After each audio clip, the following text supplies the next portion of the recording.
going up against one of the top offenses in the National Football League means that the Washington Commanders not only have to start fast, but they have to keep up. Being down at least one star receiver isn't going to help that cause. That and more right now on Locked On Commanders.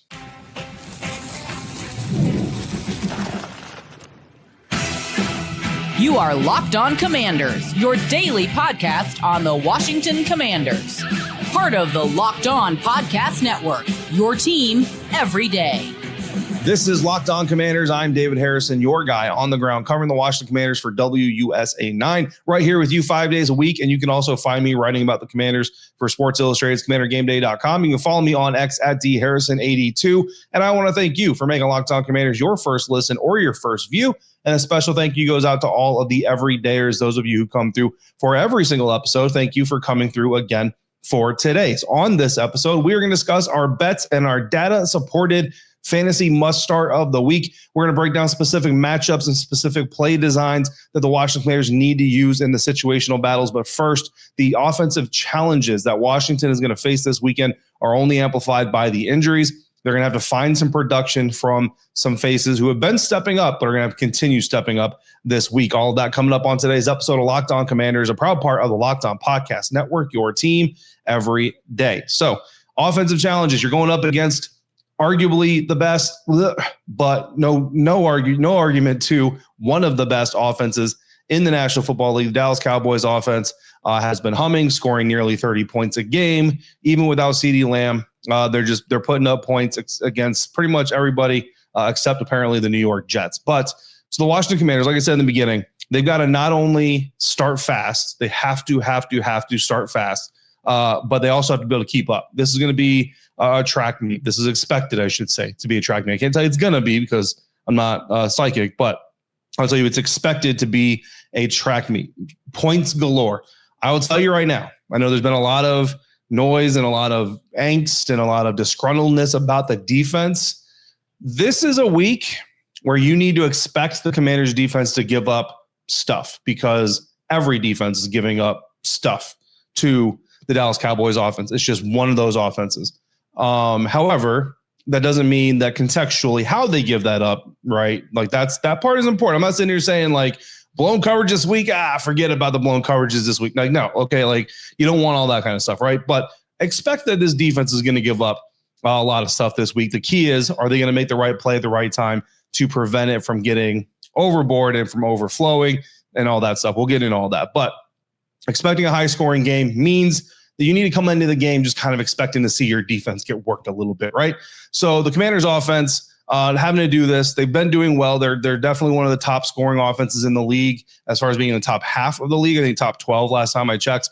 Certainly not top 3 like the Dallas Cowboys are, and that's why it's incredibly important for them to get off to a fast start. You got to score points on that first possession. You got to score points early. You got to score points often. I don't want to see Tress Way unless he's holding, and I don't want to see him holding unless it's for an extra point, to be quite honest with you.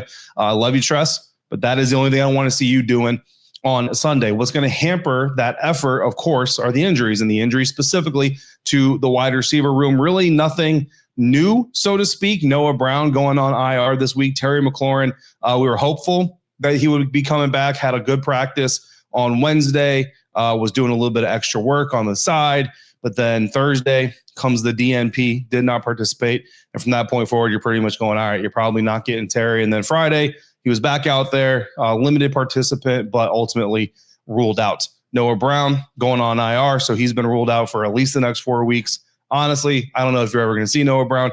And to be quite truthful, with what Luke McCaffrey has been doing, he might have caught up to Noah Brown from an effectiveness on the field standpoint, if not surpassed him even just a little bit, and possibly by the time Noah is ready to come back, may have surpassed him a little bit. Anyway, that's a conversation for down the road.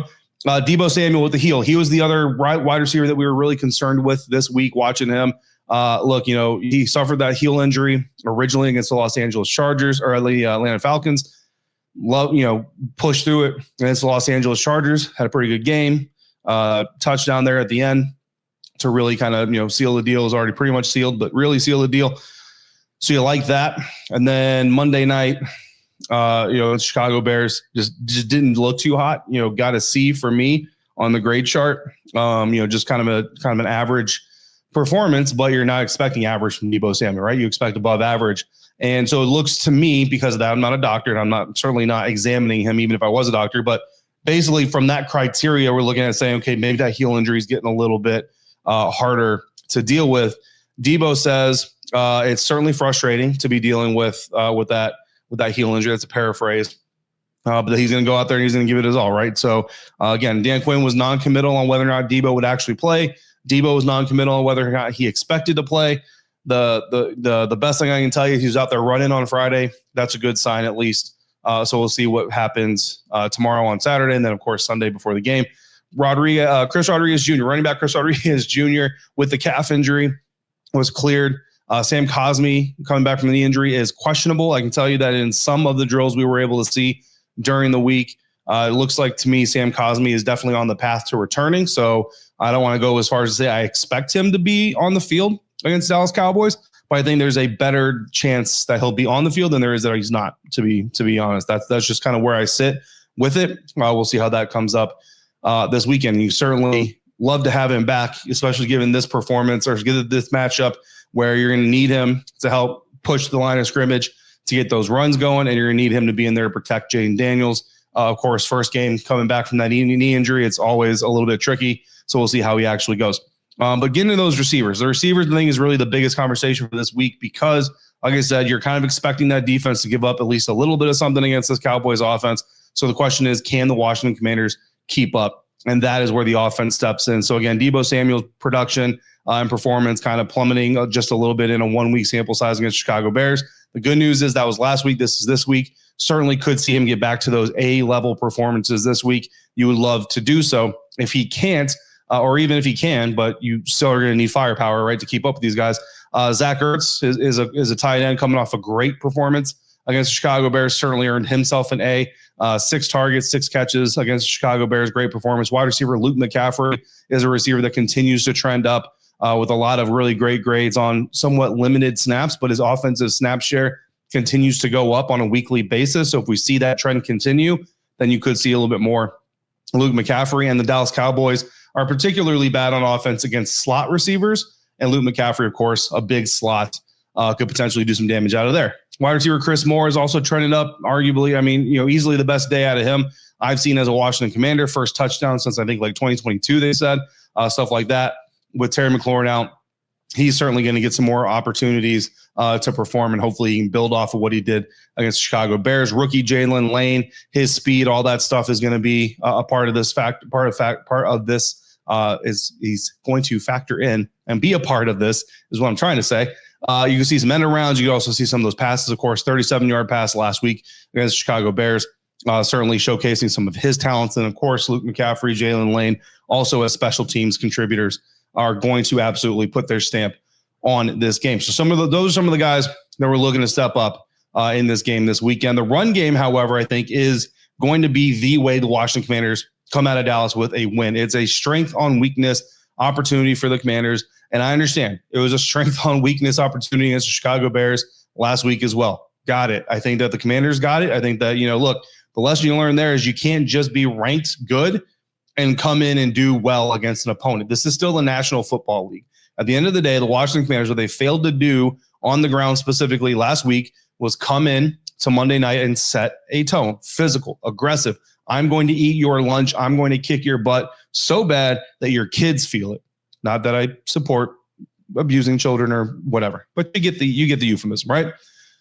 You got to come in there and put your weights. You got to put your body. You got to put the Cowboys on the ground. 29th ranked run defense, allowing 142.2 yards per game. I don't want to see a lot of design runs for Jaden Daniels, at least not non-RPO design runs. I should say, like quarterback sweeps and all that stuff. Like I don't have the data on it, but I just feel like most of the time we see a quarterback sweep, it just doesn't work. Jaden Daniels works when he's reacting to the defense. RPO, fantastic. Do an RPO, let him make the decision, hand it off, keep the ball, whatever. Make sure you're secure in that handoff operation, of course, and let him do his damage on dropbacks that allow him to pass or run and become that rusher.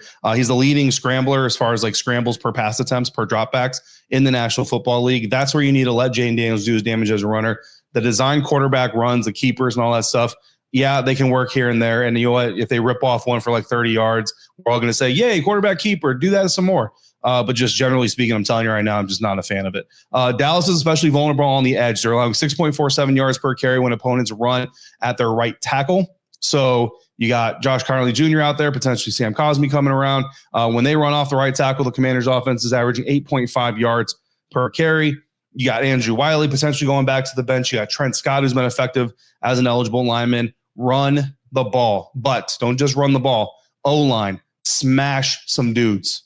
Tight ends, smash some dudes. Running backs, smash some dudes. You got to come in there with the mentality that it's not Jerry's world. It's DQ's world or Jaden's world or AP's world or Josh's world. I don't care whose world it's got to be as long as there's someone wearing burgundy. So the offense is going to rely on a clear strength. Winning this game requires precise and disciplined planning on the defense to prevent explosive plays from ruling the day. That's coming up next on today's episode of Locked On Commanders, part of the Locked On Podcast Network, your team every day. And this episode is brought to you by BetterHelp. It's so easy to get caught up in what everyone else needs from you, and then you end up never taking a moment to think about what you need for yourself. But when we spend all of our time giving, it can feel us feeling a little bit thinned out, stretched out, and potentially burned out. Well, therapy can give you the tools to find more balance in your life so you can keep supporting others without leaving yourself behind. We just talked about how the Commanders' offense has to adapt and find new solutions with key players missing. Sometimes we have to do the same in our own lives when things don't go according to plan. Therapy is helpful for learning positive coping skills and learning on how to set healthy boundaries. It empowers you to be the best version of yourself. So if you're thinking of starting therapy, give BetterHelp a try. It's entirely online, designed to be convenient, flexible, and suited to your schedule. Simply fill out a brief questionnaire and you get matched with a licensed therapist, and you can switch therapists at any time for no additional charge. Find more balance with BetterHelp. Visit BetterHelp.com/LockedOnNFL today to get 10% off your first month. That's BetterHelp, HELP.com/LockedOnNFL. Today's episode is also brought to you by Prize Picks, the largest independently owned daily fantasy sports platform in North America. It is the easiest and the most exciting way to play daily fantasy sports because it's not you against thousands of other players. It's you against the numbers. You pick more or less on 2 to 6 player stat projections, and then you just sit back and you watch the winnings roll in. We just discussed how Washington needs to run the ball to win against Dallas's 29th ranked run defense. On Prize Picks, you can find Ja'Cory Croskey-Merritt's rush yards projection with his workload that he expects in his favorite matchup. Taking more seems to be a pretty solid play. Or maybe you think Zach Ertz, who's trending sharply up, can become that go-to guy. You can find whatever his reception projection is and decide if he'll have more or less on that. It adds a whole new level of excitement to watching the game. So go to prizepicks.com/LockedOnNFL. Use the code LockedOnNFL for your first deposit match up to $100. That's prizepicks.com/LockedOnNFL. Code LockedOnNFL for a first deposit match up to $100. Prize Picks, daily fantasy sports made easy. To win, the Washington Commanders not only have to impose their will on their opponent, they've had to take advantage of situational matchups, specifically in the most critical parts of the game, third down and in the red zone. And we're going to identify some X factors on both the offensive and the defensive sides of the ball. Let's start with some third down, some red zone things, right? This game, obviously, the game of football. I don't mean like this specific game, but the game of football is most oftentimes won or lost in the red zone and on third down.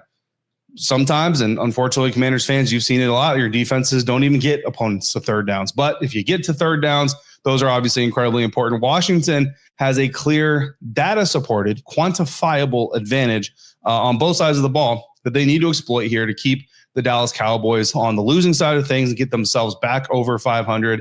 Sitting at 500 right now, the Washington Commanders, you don't want to dip below 500, especially with the Monday Night Football date against Patrick Mahomes and the Kansas City Chiefs coming up next week. So third down, this is a get-right opportunity for the Washington Commanders. This is a situation where not only can you get right, but you need to get right. The Washington Commanders are struggling on third down offense right now. That's no secret. 29th in the NFL, 33.3% conversion rate. If you're an everydayer and you've been an everydayer long enough, you've heard me say countless times, 33% third down conversions is the floor. It's literally the bare minimum. It's the equivalent of showing up to work on time every day, and that's it, and saying, I'm the best employee that this business has ever seen, because no, you're not. It is the bare minimum. It's just what's expected of you. You got to do better. Dallas, on the other hand, is having one of the worst third down defense seasons ever. 32nd in the NFL, 53.16%, nearly 53.2% conversion rate allowed. Over half the time a team faces third down against the Dallas Cowboys defense, they convert.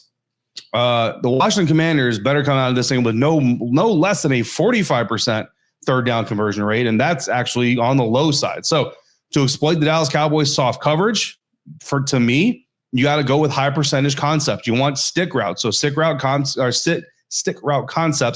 a route concept with quick outs and flat routes. So quick outs, right? A quick short yardage out breaking route towards the sideline. And then flat routes, you put receivers, tight ends, running backs in the flat at or right behind the line of scrimmage, out to the left or the right of the formation, allow them to make some moves, allow them to get some yards, do those things. You have shallow cross concepts. It's a concept where receivers run short crossing routes. Those are man beaters. These plays, they target the vulnerable middle of the field, where Dallas is allowing a 96% completion rate. I understand in the middle of the field has not exactly been Jaden Daniels' favorite spots. So we're talking third and short, third and manageable, right? We're talking 3rd and 6 and shorter.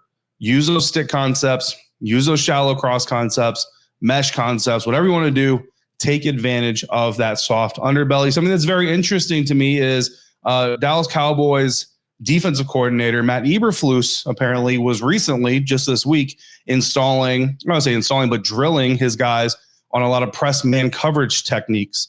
The advantage of press man coverage, if you play man coverage, what it usually does is it leaves you a defender, because you're man to man, right? So you don't need those extra defenders to cover receivers. It leaves you, if you're the Dallas Cowboys defense, a guy, maybe even two, depending on what happens, to watch Jaden Daniels and try to protect against those scrambles.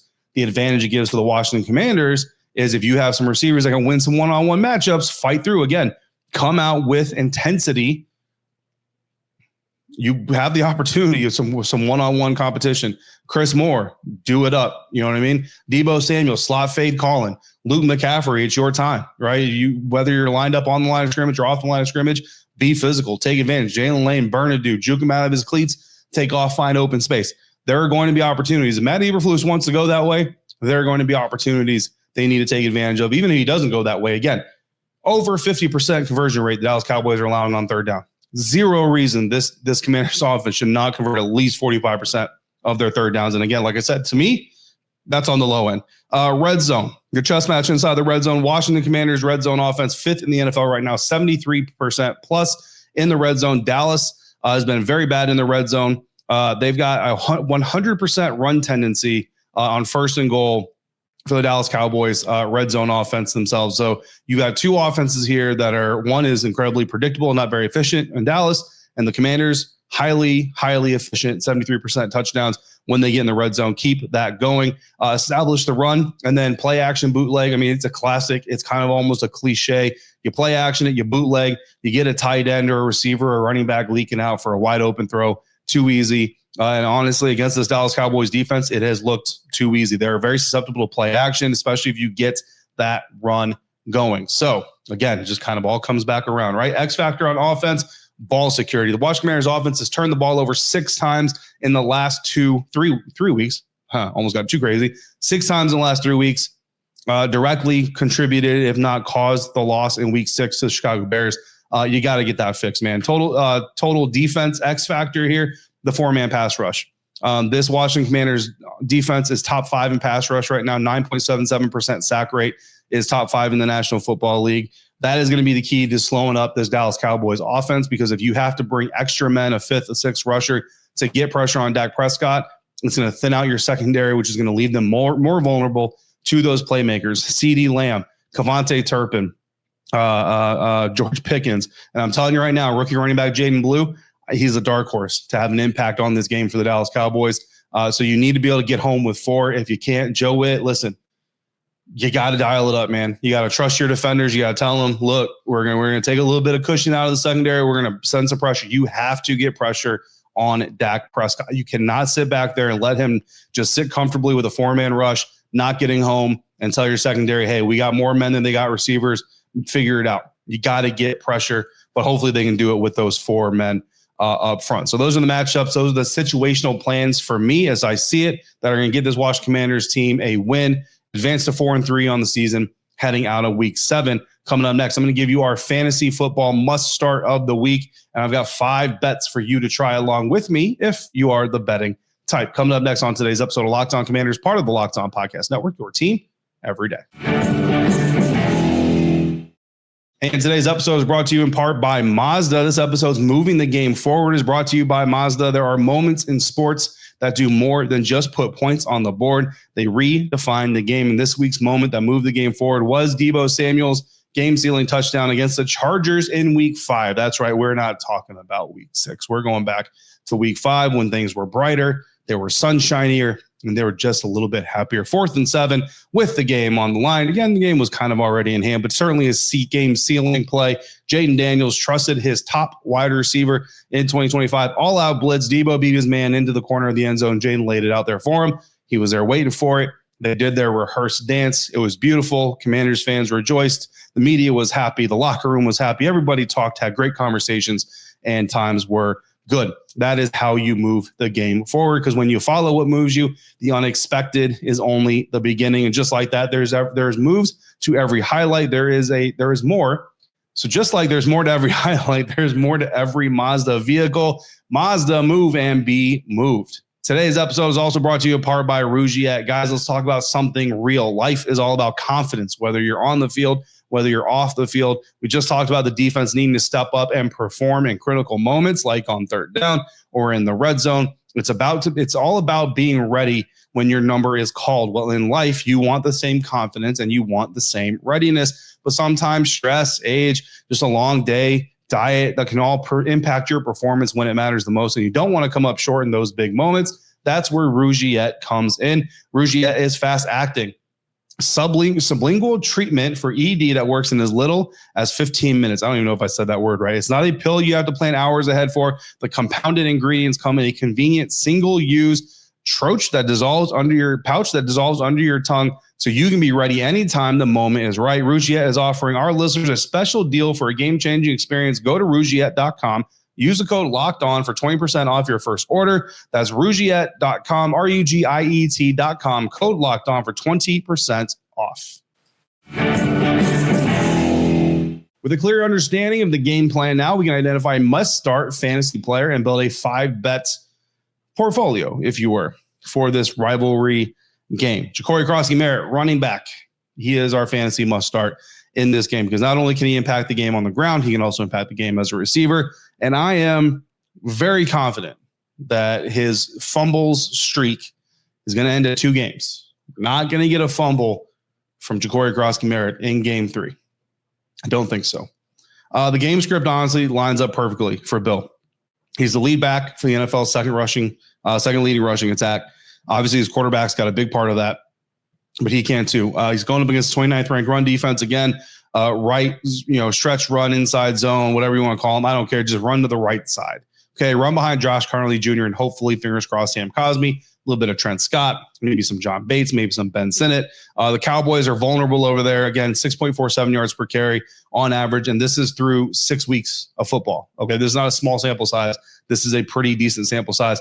Lines perfectly. The Commanders are averaging 8.5 yards per carry off the right tackle.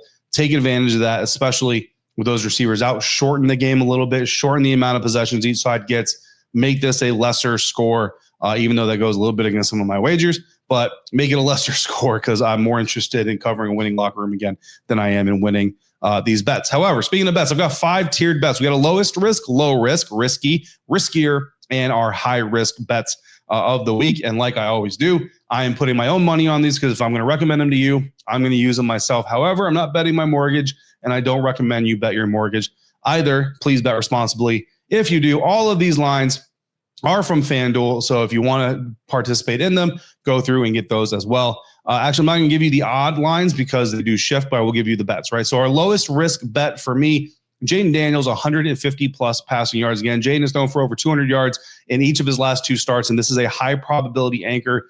Even with the receiving core injuries, I think Jaden Daniels can hit 150 yards against this defense pretty easily. So that is our lowest risk bet. Low risk, George Pickens, 70 plus receiving yards Yeah, it hurts. You know what I mean? But he's the most consistent receiver the Cowboys have had because of CeeDee Lamb's injury. I don't think that just because CeeDee is coming back, that Dak is just going to suddenly forget that connection he's built with George Pickens. And let's be honest, we've all seen this Commander secondary. They're going to give up yards. George Pickens, 70-plus receiving yards, low risk bet for the week. Risky is Dallas Cowboys tight end Jake Ferguson, anytime touchdown scorer, with CeeDee Lamb and George Pickens drawing all that attention on the outside. There's probably going to be room on the inside. Yes, potentially even Jake Ferguson matched up against Bobby Wagner for a potential touchdown, especially in the red zone. However, Cowboys offense has not been good in the red zone. Commanders defense has been very good in the red zone. So believe me, would be more than happy to see Bobby Wagner pick off a pass intended for Jake Ferguson in the end zone. I lose my bet. Commanders win the game. Give me that every day of the week. Riskier play. This is our same game parlay. Ja'Cory Croskey-Merritt, 60-plus rushing yards, and George Pickens, 70-plus receiving yards, kind of doubling down on that wager. And then I got the game over 48.5 total points. That is our 3-leg parlay, and I'm pretty confident in those outcomes. Highest risk, CeeDee Lamb, George Pickens, and Javonte Williams, the Dallas Cowboys starting running back, to combine for 4+ touchdowns. It's a lot of touchdowns, so against highest risk. And truthfully, this is kind of like, if the Cowboys win this game, might as well make some money off of it. Now, there's also possible that CeeDee Lamb, George Pickens, Javonte Williams could combine for 4 or more touchdowns, and the Commanders still win. But if the Commanders lose, there's a pretty good shot that these 3 guys are probably contributing some touchdowns to the scoreboard. That's going to do it for today's episode. Next time on Locked On Commanders, we are going to break down all of the action from the Washington Commanders trip to Dallas. First game against the Dallas Cowboys this season. So make sure you come back for that. If you want to get live text from the game, from the press conferences, a little bit of inside information and bonus content from time to time, become an insider. Go to Locked On Commanders. No, go to joinsubtext.com/LockedOnCommanders. Become an insider today. I'm going to text you. You can text me. It's a whole lot of fun. For your second listen of the day, check out the Locked On NFL podcast. Find out what the national media thinks about Washington and everything else twice a day. Locked On NFL on YouTube or wherever you're listening to this podcast. To the everydayers, I see you and I appreciate you every single day. And once again, I give you a special thank you for coming through yet again today. For everybody, if you're out and about, please be safe, be kind, and I'll see you right back here next time for another episode of Locked On Commanders, part of the Locked On Podcast Network, your team every day.